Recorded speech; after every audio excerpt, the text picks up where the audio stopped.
awesome, right? It's an exclamation that we use to describe things that are so inspiring. But how often do we miss those moments? Seeing the awe. That's our topic today on this episode of the Educators Among Us podcast.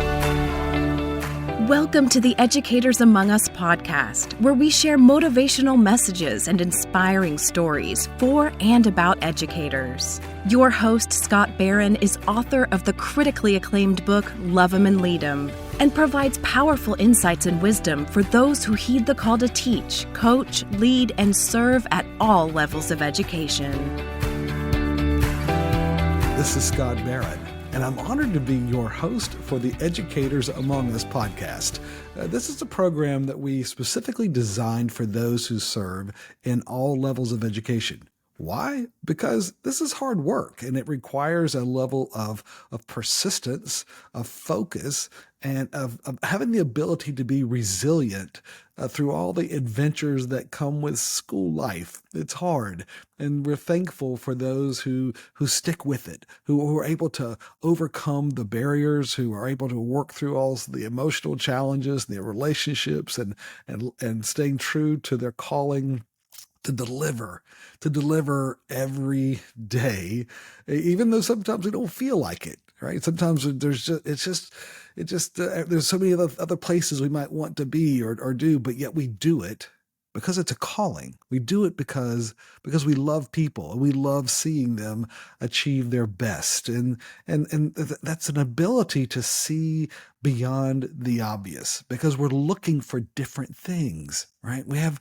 a different lens on perhaps. And that's a key part of the most effective, those highly effective educators.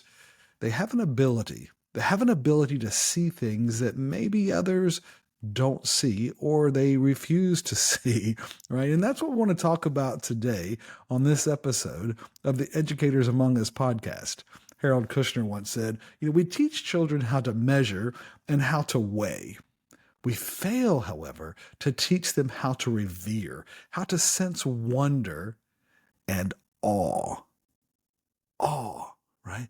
And I was over the holidays, I was walking along the beach. And even though I was walking in an area that was so awe-inspiring, with scenery all around. I mean, I could see the birds and I could hear the waves and I could see the sand that just went on, this beautiful white sand.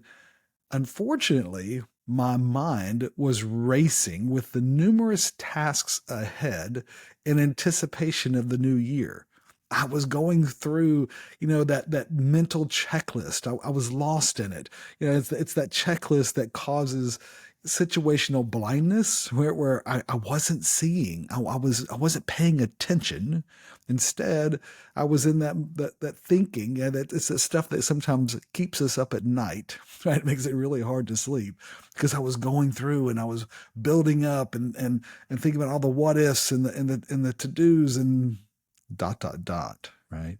But just then I heard a child's voice, one of our grandchildren who would come up behind me and unnoticed. And all of a sudden I heard this exclamation that said, "Wow, look at these shells. It's a treasure." Right? I mean, these were shells that I was walking over. I was completely, ignoring, but for her, it was a treasure trove. It was a discovery, right? And that childlike faith reminds us to stay aware with a sense of discovery and gratitude. It's the awe, right? Rather than being inspired by the awe, I was terribly lost in the me thinking flaw, right?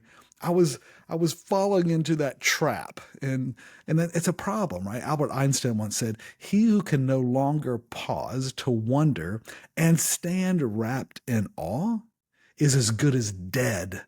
His eyes are closed." We got to open our eyes. We got to see. We got to be able to remember the awe. It's important not only for our perspective, it also matters for our health, right? Because we all have the choice of seeing life as full of incredible wonder and possibilities. We all have that in us. And it's especially critical for those who venture into the career path of being an educator. Experiencing such awe activates an important element of our brain. It actually slows down our heart rate, right? Being in awe, seeing the awe that's all around us, it actually is good for our heart. It also improves our health and enables greater perspective and insights, right? That maybe you experience the awe start by taking a walk around the campus, right? Notice those mostly overlooked details, those elements that may be in the creation around you, the design, the architecture, just the events that are happening, right? Appreciate the incredible talents of your colleagues. Remember just how talented they really are, of your students, right? Of the potential, of the promise that they offer to the world.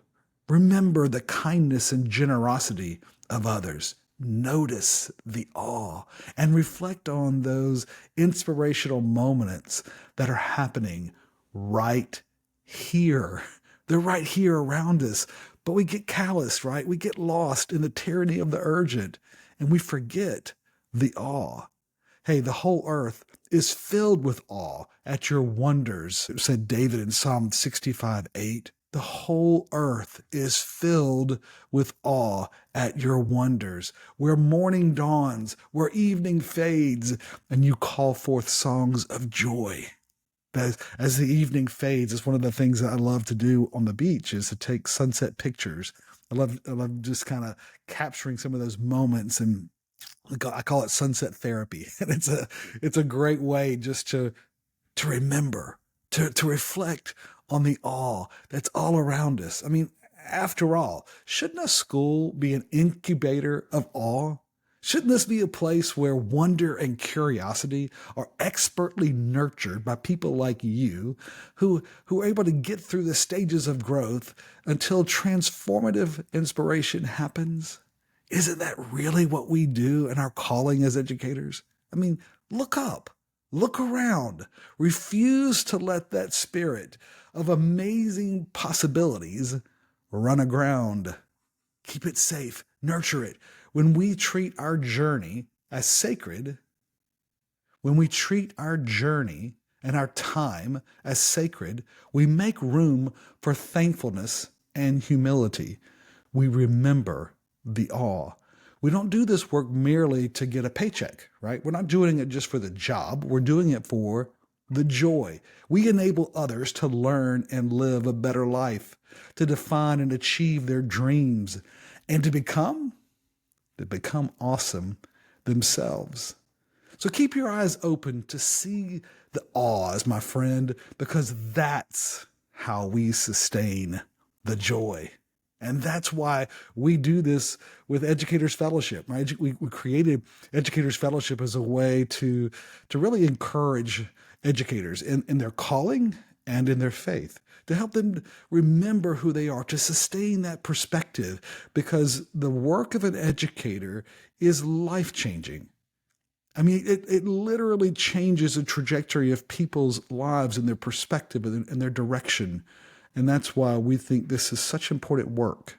And we thank you for being a part of this journey together. We invite you to share the story of the Educators Among Us podcast with the folks that are in your network, and perhaps to join us with Educators Fellowship, to be an encouragement for those that are in your sphere of influence on your campus or other campuses, because this work matters. And we're so thankful for you.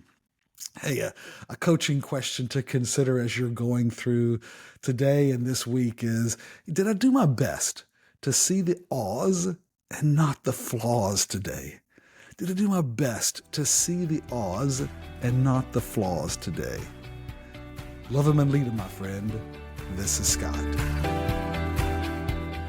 Thank you for joining us for the Educators Among Us podcast and for your courageous commitment to this noble calling. We get you and the challenges of this work. To stay connected with this community, be sure to subscribe to our podcast and weekly encouragement at educatorsamongus.com.